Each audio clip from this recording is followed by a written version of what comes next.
let's ask a question. Do you see any similarities between the hypnosis demonstration and the prayer demonstration? What are the similarities here? Yeah. Similarity. What do you see? Repetition. Breathing. Yep. Eyes closed. Eyes closed. There's something that's very subtle, but it's really powerful. Repetition. Right. Repetition in rhythm. Repetition in rhythm. Now, the interesting thing about this kind of activity is it oftentimes takes place in a group, especially at church camp. How many of you have been to church camp and had this kind of thing happen to you? Yep, there you go. How many of you saw them bring a kid or somebody up and pray over that kid? Well, what they were doing, they weren't praying over that kid, they were hypnotizing you. That's what's going on. Because as I'm praying for John, you're closing your eyes too. Let's all pray. Let's all close our eyes and pray for John. It's not really praying for John. It's a hypnotic induction technique that's going to put you in a place that you're really susceptible to some kind of suggestion, to ideas that are pretty crazy. Your rational immune system has been suspended. There's also triggers. There was a trigger in the prayer. And I gave triggers in the hypnotic demonstration as well. A trigger is something that lets you go in without a lot of effort. I gave him a trigger for when he goes to his next test. What was the trigger, John? Remember the color, I don't remember what it feels Yeah, like. the color, the shape, the breathing.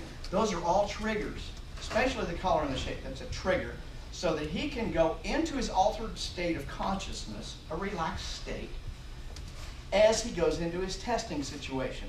He doesn't need me anymore.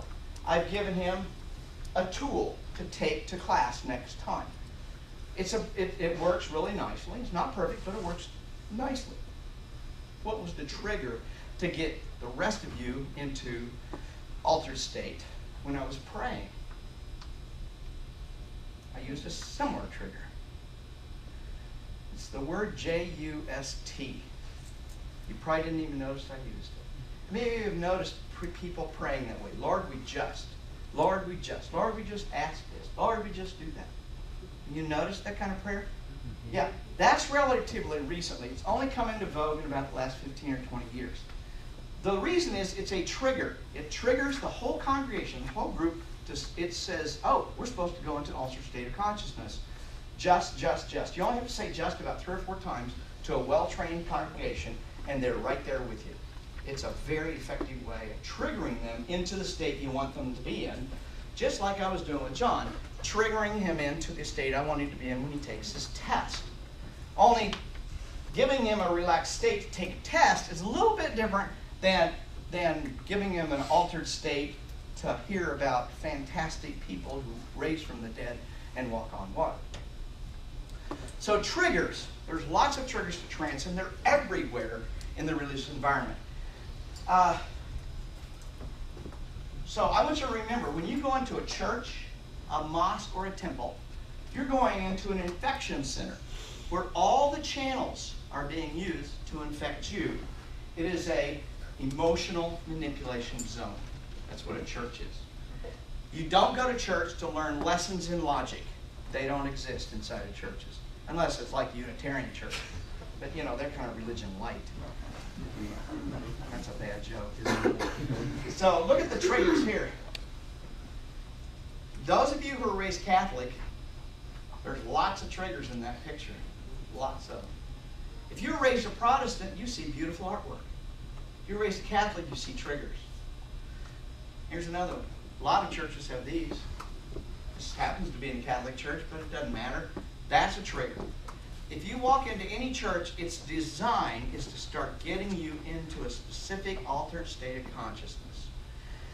And it's very, very specific to a specific God virus. Baptist churches have a different feel and a whole different set of triggers than a Catholic cathedral has. If you're raised Catholic, go back to your home church. If you're raised a Baptist, go back to your home church and just feel what it's like. Now switch. If you're a Baptist, go over to that Catholic church and feel what it's like. The triggers won't work there. If you're a Catholic and you go to the Baptist church, it won't work. Or both of you go to a mosque or go to a Jewish temple, they not only might not work, they might actually repel you. There might be symbolism and triggers that have the opposite effect on you. It's whatever you're raised in and exposed to. Those triggers are taught over and over and over again when you're that 5 to 7 years old. And so you feel comfortable with them. And that's the design. Feel comfortable, so you have to come back to us. And we're going to understand why that works that way. By understanding vectors in the guilt cycle. There's vectors in many diseases. Mosquitoes are vectors for malaria and other diseases. Fleas are vectors for the bubonic plague. Bubonic plague is carried from rats by way of fleas to other animals like humans.